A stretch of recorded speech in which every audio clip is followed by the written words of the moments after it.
श्री राम दोस्तों, जब सुलोचना ने श्री राम जी से कहा कि मैं अपने पति का शव लेने के लिए आई हूँ, शीश लेने के लिए आई हूँ, तो क्या होता है? सुलोचना वासुकी नाग की पुत्री और लंका के राजा रावण के पुत्र मेघनाथ की पत्नी थी। लक्ष्मण के साथ हुए एक भयंकर युद्ध में मेघनाथ का वध हुआ।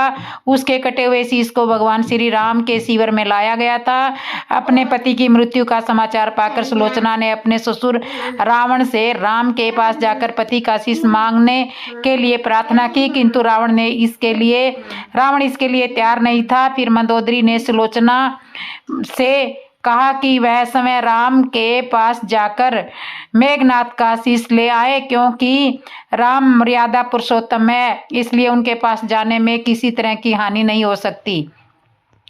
तुम्हें किसी प्रकार का भी भय नहीं करना चाहिए। रावण के महापराक्रमी पुत्र इंद्रजीत यानी कि मेघनाथ का वध करने की प्रतिज्ञा लेकर लक्ष्मण जिस समय वह युद्ध भूमि में जाने के लिए प्रस्तुत हुए, तब राम ने उनसे कहा लक्ष्मण,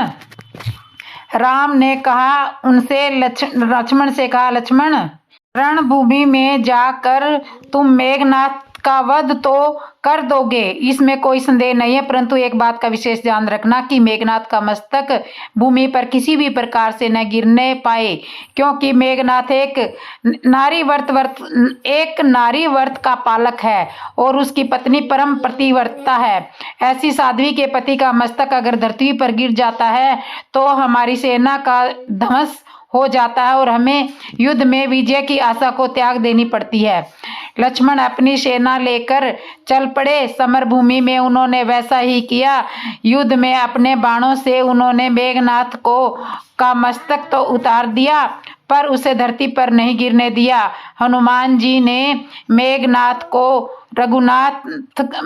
के मस्तक को रघुनाथ जी के पास लेकर आए। मेघनाथ की दाहिनी भुजा आकाश में उड़ती हुई उसकी पत्नी सुलोचना के पास में जा गिरी। सुलोचना चकित रह गई कि यह किसकी भुजा है। दूसरे ही क्षण उसने अत्यंत दुख से कातर होकर विलाप करने लगी, पर उसने भुजा को स्पर्श नहीं करा, क्योंकि उसने सोचा संभव है यह भुजा किसी और अन्य व्यक्ति की भी हो सकती है ऐसी दिशा में, पर पुरुष के स्पर्श का दोष मुझे लगेगा। निर्णय करने के लिए उसने भुजा से कहा, यदि तुम मेरे स्वामी की भुजा हो तो मेरी पतिव्रता की भक्ति शक्ति से युद्ध का सारा वृत्तांत लिख करके बता दे। भुजा में दासी ने लेखनी पकड़ा दी। लेखनी ने लिख दिया, प्राण प्रिय, यह भुजा मेरी ही है। युद्ध भूमि में श्री राम के छोटे भाई लक्ष्मण से मेरा युद्ध हुआ था और लक्ष्मण ने कई वर्षों से पत्नी अन्न और निद्रा को त्याग रखा था।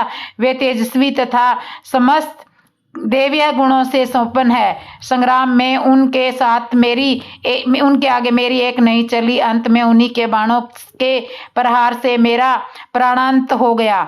मेरा शीश श्री राम के पास है। पति की भुजा लिखित पंक्तियां पढ़ते ही सुलोचना व्याकुल हो गई। पुत्र वधू के विलाप को सुनकर लंकापति रावण ने आकर कहा, शोक न कर पुत्री, प्रातः होते ही सहस्त्रों मस्तक मेरे बाणों से कट कट कर पृथ्वी पर लौट जाएंगे और मैं रक्त की नदियां बहा दूंगा। करुण चित्कार करती हुई सुलोचना बोली, पर इससे मुझे क्या फायदा होगा? सहस्त्रों नहीं, करोड़ों शीश भी मेरे स्वामी के शीश को वापिस ला नहीं सकते। सुलोचना ने निश्चय किया कि मुझे अब सती हो जाना चाहिए, किंतु पति का सिर तो रामदल में पड़ा हुआ है, मैं सती कैसे हूँ? फिर वह कहती कि मैं सती कैसे हूँ, जब अपने ससुर रावण से उसने कहा कि आप अपने पति का शिव मंगवाने के लिए रावण से कहा, तब रावण ने मना कर दिया। तब मंदोदरी कहने लगी, देवी तुम ही रामदल में जाओ और अपने पति का सिर मांग कर लाओ। अपने पति का शीश प्राप्त करो। जिस समाज में बाल ब्रह्मचारी हनुमान परम जितेंद्रिय लक्ष्मण और एक पत्नी वर्त भगवान श्री राम विद्वान हो, उस समाज में तुम्हें जाने से डरना नहीं चाहिए। तुम्हें विश्वास है कि मुझे विश्वास है कि तुम उनके द्वारा निराश नहीं लौटाई जाओगी। सुलोचना के आगे का समाचार सुनते ही सुलोचना के आने का समाचार सुनते ही श्री राम खड़े हो गए और समय चलकर ये सुलोचना के पास आए और बोले, देवी तुम्हारे पति विश्व के अत्यंत पराक्रमी योद्धा थे, उनमें बहुत से सद्गुण थे, किंतु विधि की लेखनी को कोई बदल नहीं सकता। आज तुम्हें इस तरह देखकर मेरे मन में पीड़ा हो रही है। सुलोचना भगवान की स्तुति करने लगी। श्री राम ने उसे बीच में ही टोकते हुए कहा, देवी मुझे लज्जित ना करो। पवित्रता की महिमा अपार है, उसकी शक्ति की तुलना नहीं की जा सकती। मैं जानता हूं कि तुम परम सती हो। तुम्हारे अस्तित्व में जो विश्व की धराता है, अपने समय यहाँ आने का कारण बताओ कि मैं तुम्हारी क्या मदद करूं, किस तरह से तुम्हारी सहायता करूं।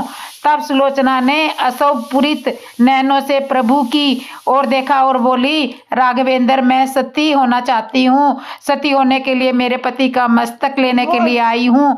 और श्री राम ने शीघ्र ही सम्मान के साथ मेघनाथ का शीश मंगवाया और सुलोचना को दे दिया। पति का छिन्न शरीर देखकर सुलोचना का हृदय अत्यंत द्रवित हो गया। उसकी आंखों से बड़े जोर से आंसू बरसने लगे। रोते रोते उसने पास खड़े लक्ष्मण की ओर देखा और कहा, सुमित्रा नंदन तुम भूल कर भी गर्व मत करना कि मेघनाथ का वध मैंने किया है। मेघनाथ को धराशायी करने की शक्ति विश्व में किसी के पास नहीं थी। यह तो दो स्त्रियों पतिव्रता नारियों का भाग्य था। आपकी पत्नी भी पवित्र पतिव्रता थी और मैं भी अपने पति के चरणों की अनुरूपति रखने वाली उनकी अनन्य उपासिका हूँ। पर मेरे पति देव पवित्रता नारी का अपहरण करने वाले पिता का अन्न खाते थे और उन्हीं के लिए युद्ध में उतरे थे। इसलिए इसी से मेरे जीवन धन परलोक सिधारे हैं।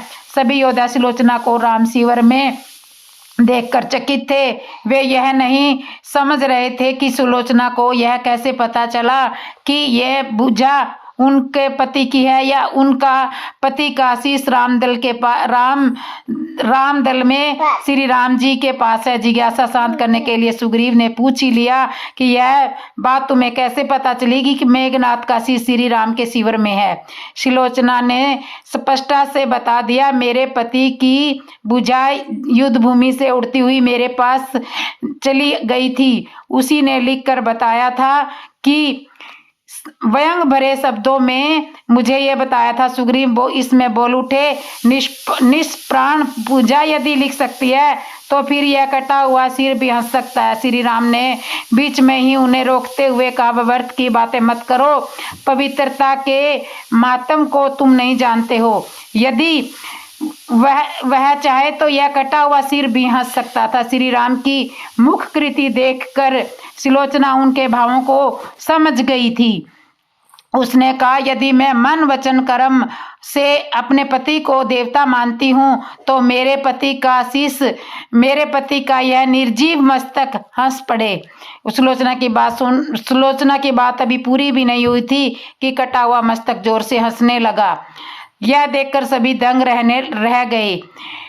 सभी ने पवित्रता सुलोचना को प्रणाम किया। सभी पवित्रता की महिमा का गुणगान करने लगे। सभी पवित्रता की महिमा से परिचित हो गए थे। चलते समय सुलोचना ने श्री राम से प्रार्थना की, भगवान आज मेरे पति की अंत्येष्टि है और मैं उनकी सहचरी उनसे मिलने जा रही हूँ, अतः आप आज युद्ध बंद रहे। श्री राम ने सुलोचना की प्रार्थना स्वीकार कर ली। सुलोचना पति का आशीष लेकर वापिस लंका में आ गई और लंका में समुद्र के तट पर एक चंदन की चिता बनाई और उसी में पति का आशीष गोद में लेकर के सुलोचना सती की चिता पर बैठ गई और धधकती हुई अग्नि में कुछ ही क्षणों में सती हो गई। तो ये थी सती सुलोचना की कथा। तो इस तरह से जब सुलोचना ने श्री राम से कहा, प्रभु मैं अपने पति का आशीष लेने आई हूँ, तो श्री राम जी ने उनको अपने पति का आशीष दे दिया। तो दोस्तों मेरी ये कथा आपको कैसे लगी, अच्छी लगी हो तो कमेंट में बताना, और जिसने मेरे चैनल को सब्सक्राइब नहीं किया सब्सक्राइब करना, लाइक करना, कमेंट करना और बेल आइकन बटन तो जरूर दबा देना, और वीडियो को शेयर भी जरूर किया करो, और बोलो जय श्री राम दोस्तों।